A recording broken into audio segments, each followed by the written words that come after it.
હવે વાત કરીશું દક્ષિણ ગુજરાતના વરસાદના ટોપ 9 સમાચારોની।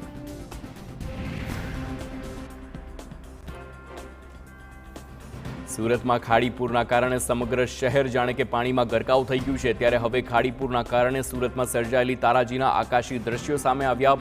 ડ્રોન કેમેરામાં જોઈ શકાય છે કે કેવી રીતે સ્માર્ટ સિટી સુરતની સુરત બગડી ગઈ છે। કેટલીક જગ્યાએ ખાડી પર પૂર ઓસરી ગયા છે, પરંતુ પરિસ્થિતિ હજુ પણ ઠેરની ઠેર છે।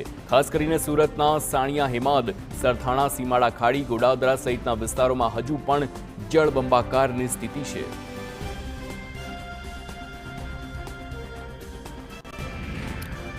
સુરતના લીંબાયત વિસ્તારમાં હજી ખાડીપુરની સમસ્યા યથાવત છે। મીઠી ખાડીના પાણીમાં સતત વધારો થઈ રહ્યો છે। ઉપરવાસમાં વરસાદ થતાં ખાડીમાં પાણીની આવક થઈ છે, ત્યારે ફાયરની ટીમ દ્વારા હજુ પણ રેસ્ક્યુ ઓપરેશન યથાવત છે। શહેરની માધવબાગ સોસાયટીમાં કમરસમાં પાણી ભરાયા છે, જેના કારણે લોકો કમરસમાં પાણીમાં ચાલવા મજબૂર બન્યા। સ્થાનિકોએ મનપાની કામગીરી સામે રોષ ઠાલવ્યો છે। સ્થાનિકોના કહેવા મુજબ મનપાની ટીમ દ્વારા કોઈ પણ પ્રકારની મદદ કરવામાં નથી આવી રહી। લોકો જીવના જોખમે પાણીમાં ચાલીને જીવન જરૂરિયાત વસ્તુઓ લેવા ઘરની બહાર નીકળી રહ્યા છે।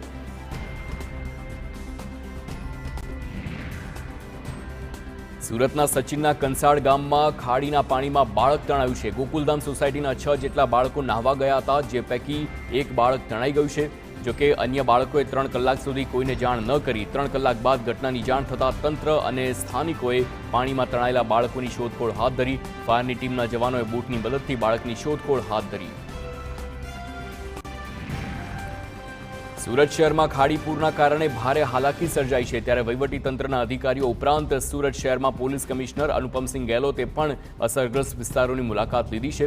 પોલીસ કમિશનર અનુપમસિંહ ગેહલોતે ખાડીના પૂરગ્રસ્ત વિસ્તારોની મુલાકાત લઈ સ્થિતિનો તાગ મેળવ્યો। સાથે જ અસરગ્રસ્ત લોકોને મદદ મળી રહે તે માટે વ્યવસ્થા સુનિશ્ચિત કરી છે, તેમજ ઇમરજન્સી હોય તેવી સ્થિતિમાં લોકોનું સ્થળાંતર કરવાની કામગીરી પણ હાથ ધરી છે।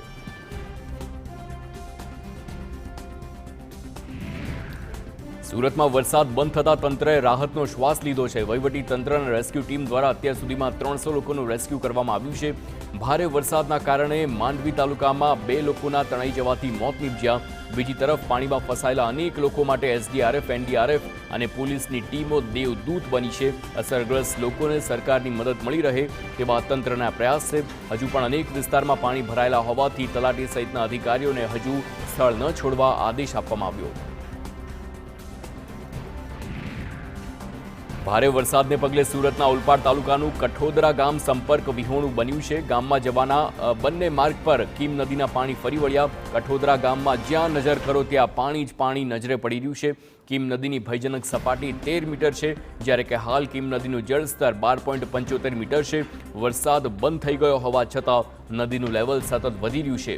ઉપરવાસમાં ભારે વરસાદ અને સુરત ગ્રામ્યમાં ભારે વરસાદના કારણે કીમ નદીમાં ભરપૂર પાણી આવ્યું છે।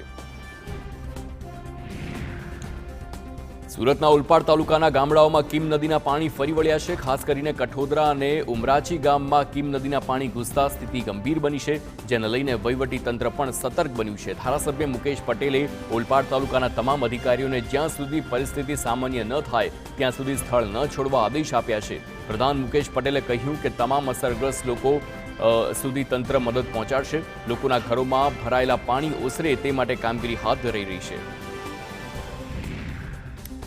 સુરતના માંગરોળમાં સિયાલજ ગામે કીમ નદીના પાણી ફરી વળ્યા છે। સિયાલજ ગામે જતા માર્ગ પર પાણી ફરી વળતા રસ્તો બંધ થઈ ગયો છે, જેના કારણે પરિણામે બોલાવ, કઠોદરા, સિયાલજ, વડોલી, ઉમરાછી ગામ સંપર્ક વિહોણા બન્યા છે। નદીના પાણી ફરી વળતા સ્થાનિકોની હાલત કફોડી બની છે। માલધારીના પરિવારો રોડ પર રહેવા માટે મજબૂર બન્યા। બીજી તરફ તંત્રએ પણ અસરગ્રસ્ત લોકોની મુલાકાત ન લેતા તેમાં ભારે રોષ જોવા મળી રહ્યો છે। દક્ષિણ ગુજરાતમાં ધોધમાર વરસાદથી અનેક નદીઓમાં ઘોડાપૂરની સ્થિતિ સર્જાઈ છે, ત્યારે નવસારીની મીંઢોળા નદીમાં ભરપૂર પાણીની આવક છે। પાણીની ભરપૂર આવકથી નદીથી જળ સપાટીમાં નથી થઈ રહ્યો ઘટાડો, જેના પગલે જિલ્લાના મરોલી વિસ્તારમાં 3 જેટલા ગામોના રસ્તા હજુ પણ બંધ છે। મહત્વનું છે કે 2 દિવસથી મુખ્ય માર્ગો બંધ હોવાથી લોકોની સમસ્યા વધી રહી છે, ત્યારે હવે પાણી ઓસરવાની રાહ જોઈને બેઠા છે લોકો।